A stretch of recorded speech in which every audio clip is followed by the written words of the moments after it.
Serif typefaces can be broken down into four main categories. Let's look at them chronologically: Old Style, Transitional, Modern, and Egyptian. As you can see, they look quite different. The letterforms have different characteristics. So let's start to look at those more closely. Let's start with Old Style. Old Style serifs have a limited contrast between the thick and the thin strokes.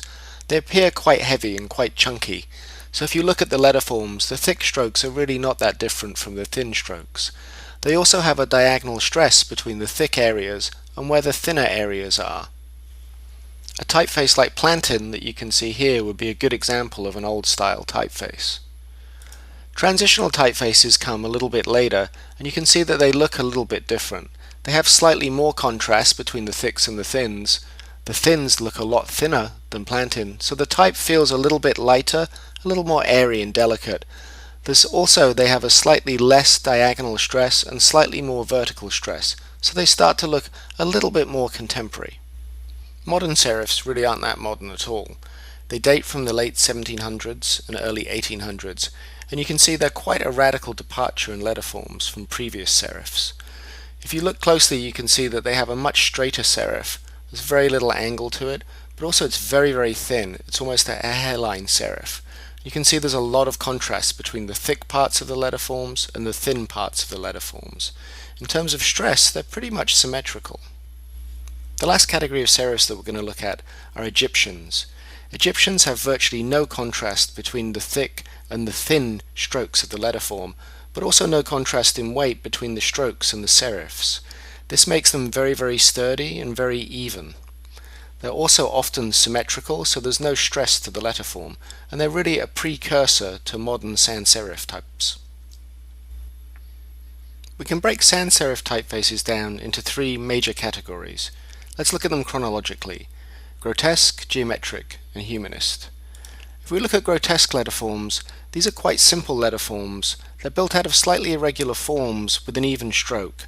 And what this means is the typeface looks very clean and modern like a sans serif, but it still has a little bit of the funkiness and unevenness that we've seen in serif typefaces.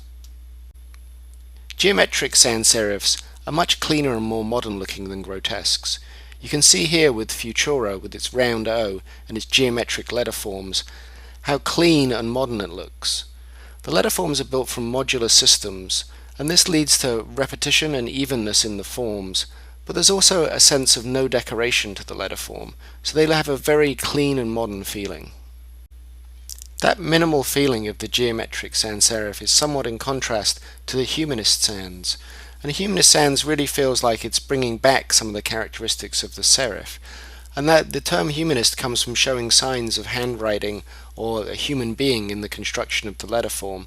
In this case, that quite often refers to either handwriting or pen strokes, so there's a reintroduction of the idea of thicks and thins in the letterforms, but also a little more character and a few more flourishes, and this often lends humanist forms to be a little less cold and a little warmer as a sans serif.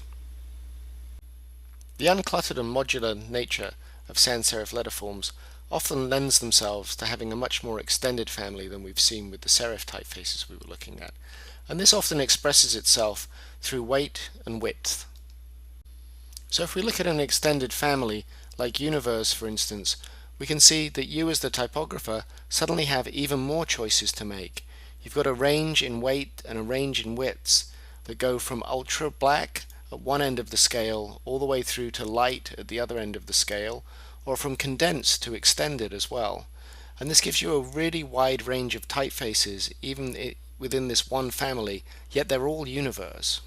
So as a typographer, you're getting more and more choices about the kind of typeface that you're going to use, and this can be a little overwhelming, but perhaps a better way to look at it is if all these different typefaces and different weights, they're all just like toys, and the more toys you have, the more fun you can have with them.